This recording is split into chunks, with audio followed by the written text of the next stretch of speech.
اوروں کو جگانا یاد رہا، خود ہوش میں آنا بھول گئے۔ منہ دیکھ لیا آئینے میں، پر داغ نہ دیکھا سینے میں۔ دل ایسا لگایا جینے میں، مرنے کو مسلمان بھول گئے۔ آزان تو ابھی ہوتی ہے مسجد کے فضا میں اے انور، جس ضرب سے دل ہل جاتے تھے وہ ضرب لگانا بھول گئے۔ میں رکھتا ہوں مختصر ٹائم جلائے دعوت خطاب دوست طالب علم شازب صاحب کے تجھ بیان کرنے شازب صاحب۔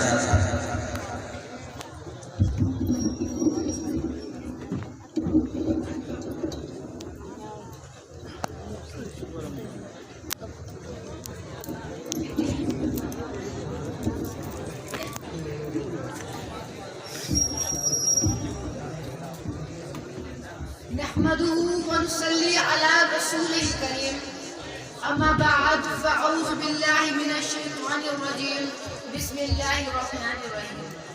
معزز سامعین، دوستوں، بزرگوں اور بھائیوں، السلام علیکم ورحمۃ اللہ وبرکاتہ۔ میں آپ لوگوں سے گزارش کرتا ہوں کہ میں اپنی تقریر کا عنوان کرنے سے پہلے کہ آپ سب درود شریف پڑھ لیجیے۔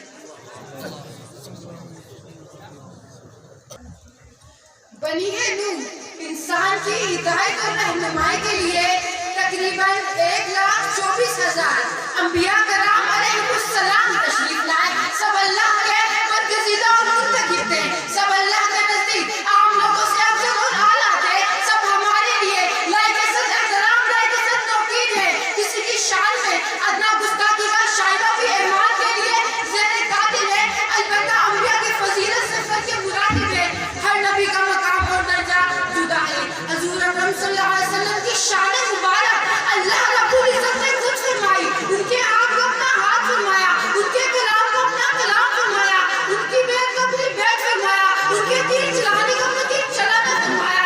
اور سے افضل والا سید الاولین والآخرین اور افضل الانبیاء والمرسلین حضرت محمد صلی اللہ علیہ وسلم کی ذات گرامی ہے۔ آپ علیہ السلام تمام اعتبارات اور حیثیتوں سے تمام رسولوں سے افضل اور اعلیٰ ہے۔ آپ کو جواب اور غریب عطا کیے گئے، رب سے آپ کی مدد اور نصرت کی گئی، مال غنیمت آپ کے لیے حلال کیا گیا، پوری زمین کو آپ کے لیے سجدہ گاہ بنایا گیا، سبھی کو سب طہارت بنایا گیا۔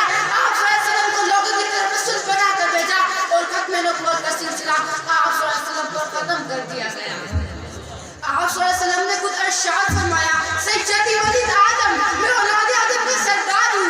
یہی وجہ ہے کہ دنیا کی جملہ شخصوں پر نظر ڈالی جائے تو صرف آپ صلی اللہ علیہ وسلم کی مبارک شخص نظر آتی ہے، جن کی مدد و توصیف بیان کرنے میں ہر طبقے، ہر عمر، ہر چیز، ہر مذہب کے لوگ نظر آتے ہیں، اور رب العالمین نے آپ کی علی شان کا دائمی سرٹیفکیٹ جاری کر دیا۔ ورفعنا لک ذکرک، مؤلف، مصنف، مبلغ، خطیب، سب آپ صلی اللہ علیہ وسلم کی شان میں رتب الاحسان نظر آتے ہیں۔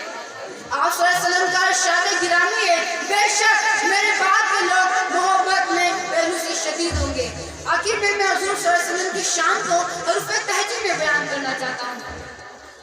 الف سے اللہ کا رسول، ویسے بانی اسلام، ویسے طرفدار مدینہ، جسے سنوت والا، جن سے جلیل القدر، ایسے حبیب خدا، جیسے خاتم النبیین، تاج الجہر کا مالک، تاج ذالک الکتاب والا، جیسے رحمت للعالمین، جسے زمانے کا امام، جیسے ساقی کوثر، جیسے شافی محشر، جیسے صادق الامین، جیسے ضعیفہ کا مولا، جیسے ظاہر و مطر، جیسے ظاہر و باطن، ایسے عرض کا دائرہ، ویسے غریبوں کا مولا، ویسے فقیروں کا مولا، رب سے قرآن والا، رام سے لوح قلم والا، نیم سے محمد رسول اللہ، نون سے نبیوں کا امام، واو سے وضوحا، یہ سے یکتا یا انوکھا۔ کی محمد سے وفا تو نے تو ہم تیرے ہیں، کی محمد سے وفا تو نے تو ہم تیرے ہیں، یہ جہاں چیز ہے کیا، یہ جہاں چیز ہے کیا، لوح قلم تیرے ہیں، وما علینا الا البلاغ۔